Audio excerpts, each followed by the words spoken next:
IMT रोजकामेव क्षेत्र के विकास में सभी स्थानीय निवासी बने सहयोगी। आपको बता दें कि उपायुक्त विश्राम कुमार मीणा के साथ आईएमटी रोजकामेव क्षेत्र के आसपास के करीब 9 गांवों के किसानों, सरपंचों व अन्य स्थानीय लोगों ने रविवार को उनके कैंप कार्यालय में बैठक की और सभी ने इस क्षेत्र के विकास में जिला प्रशासन को सहयोग करने का आश्वासन दिया। उन्होंने बैठक में आश्वासन दिया कि वह हर प्रकार से यहां पर शांति व विकास की पक्षधर हैं। उपायुक्त ने बैठक के बाद पत्रकारों से बातचीत में बताया कि आईएमटी क्षेत्र के विकास को लेकर जिला प्रशासन व किसानों के बीच लगातार संवाद जारी रहा है। इसी कार्यक्रम में आज इस बैठक के किसानों व आसपास के गांवों के सरपंचों के साथ एक महत्वपूर्वक बैठक आयोजित की गई, जो लगभग 2.5 घंटे तक चली। बैठक में 9 गांवों के किसानों, सरपंचों व उनके प्रतिनिधियों ने भाग लिया और अपने विचार साझा किए। आईएमटी रोजकामेव में कल भी जो है किसान के साथ एक बैठक हुई और किसानों को स्पष्टता से जो है सरकार की निर्णय है और बाकी जो आगे एक रूपरेखा है इस क्षेत्र का, एक औद्योगिक विकास हो और एक समावेशी विकास हो जिसमें हमारे बच्चे को रोजगार लगे और अच्छी इंडस्ट्रीज़ या फैक्ट्रीज यहाँ पे आए, लोकल लोगों की जो रेंटल इनकम है वो बढ़े। सारी चीज़ें जो किसान साथी हैं जो धरना कर रहे हैं उनको कल भी वहाँ पे एक लंबी बैठक में समझाई गई। उससे पहले भी मार्च में भी लंबी बैठक हुई थी, मई में बैठक हुई है, जून में बैठक हुई है। हर बार इस विषय पे सबको अवगत कराया गया। सबको हमने एक जो है एक प्लेटफॉर्म पे बिठा के बात करी है, चाहे वो HSIDC के ऑफिशियल हों, चाहे जिला प्रशासन के अधिकारी हों, चाहे किसान साथी हों। लेकिन बार बार समझाइश के बाद और उसके बाद हर महीने 1.5 महीने में काम को रोकने का या एक जो सरकारी कार्य में बाधा का जो एक अवरोध है वो उत्पन्न कुछ किसानों द्वारा किया जा रहा था। आज कुछ किसान जो है इन 9 गांवों से आए हैं जो क्षेत्र का विकास चाहते हैं और बिल्कुल उनका है कि भी क्षेत्र का भाईचारा या वहाँ जो बाहर के लोग आके और बाकी जो चीज़ें लॉ एंड ऑर्डर को ख़राब होने की जो एक कोशिश रहती है, जो मेवात में एक अच्छा भाईचारा देखने को मिलता है, वो चीज़ पे सभी लोग गंभीर हैं और सबकी गंभीरता बस ये है कि जो हमारे बच्चे हैं उनके नौकरी लगे। कुल मिला के जो है मेरा अभी भी जो वहाँ पे धरनारत किसान है और जो बाकी लोग भी हैं उनसे भी है कि भी जो मांगे हैं या जो बाकी चीज़ें हैं जो कानून जो चीज़ हो सकती है उन पे हम ऑलरेडी आपको कह चुके हैं। लेकिन जो मुआवजा बढ़ाने वाली बात है या एग्रीमेंट कैंसिल वाली बात हो, आपने ही एग्रीमेंट दिया था, माननीय न्यायालय ने उस पर फैसला दिया है, तो फिर ये कोई बात का सिर्फ इस बात को अनावश्यक रूप से खींचना है और क्षेत्र के विकास को बाधा पहुँचाने की ही दिशा में एक कदम है।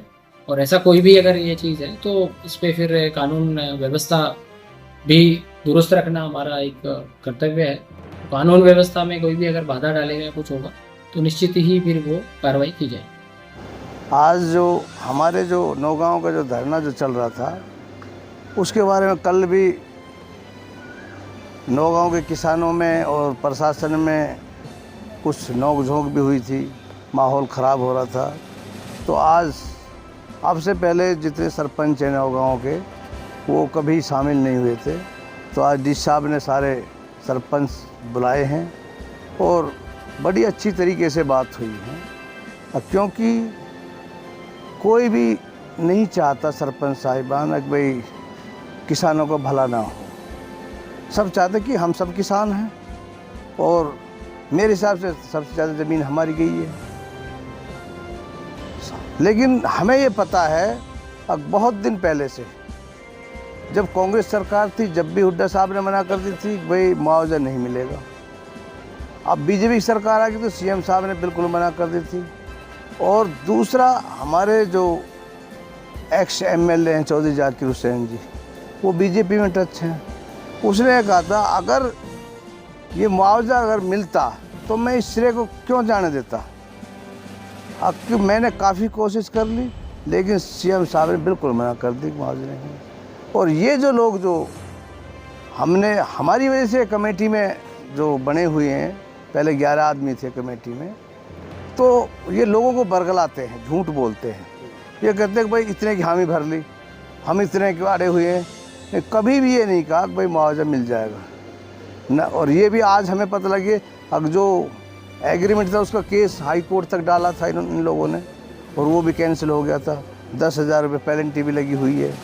तो जब साफ शब्दों में कल डी साहब ने ये मना कर दिया कि भाई ना तो मुआवजा मिलेगा ना एग्रीमेंट कैंसिल होगा, खुले लफ्ज़ों में डी साहब ने, एसपी साहब ने कल धरना पे जाके नहीं मना कर दिया। अब भाई इन चीज़ों की बिल्कुल सीएम साहब ने मना कर दिए।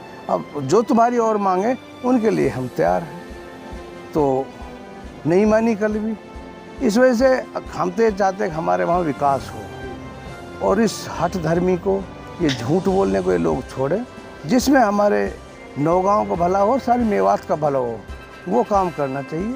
तो आज डी साहब से हमारी बात हुई, हमने कहा जी उनको बुला लो, जो भाई कमेटी के आदमी कोई भी बना रखे हैं, कल एक बार आप उनको बुला लो, फिर उसके सामने हम भी रहेंगे, वो भी रहें। अगर नहीं मानेंगे जो उनकी मर्जी वो करें। हम जो है प्रशासन के साथ हैं, और हम विकास के साथ हैं। हमारे नौगांव को विकास होना चाहिए। मैं ये कहना चाहता हूँ कि जो डीसी साहब ने हमें बुलवाया, बहुत अच्छा काम किया है। आज तक किसी डीसी साहब ने ऐसे हमको बुलवाया नहीं, और आज बहुत 3 घंटे हमारी जो मीटिंग चली है, सिर्फ इस पे IMT का ही मुद्दा चला है। जो हमारे भाई किसान बैठे हैं धरने पर, हम उनसे बोलना चाहते हैं कि भाई जो जायज़ मांगे वो करें। और डीसी साहब ने बड़े साफ लफ्ज़ों में समझाया, एक एक पॉइंट समझाया है कि भाई ये मुआवजा नहीं मिल सकता, और ना ही ये हम हार चुके हैं उसमें, तो ना ही ये एग्रीमेंट कैंसिल हो सकते हैं। तो मेरी आप लोगों के ज़रिए से मैं ये कहना चाहता हूँ, इस जगह को ये कोई वो ना बनाए, और इस जगह को एक विकास के लिए जो विकसित करने के लिए सरकार ने वो करा, तो सरकार इनको विकसित करेगी, जिसमें हमारा भी भला, हमारे बच्चों का भी भला, और आने वाली पीढ़ियों का भी भला होगा। तो मेरी दिया गया 9 बजे का, वो उनके लिए भी नोटिस किया गया, किसानों के लिए भी, हम भी उनके साथ रहेंगे। तो यहाँ पीस कमेटी की मीटिंग रहेगी, वो यहाँ बात करेंगे उनसे।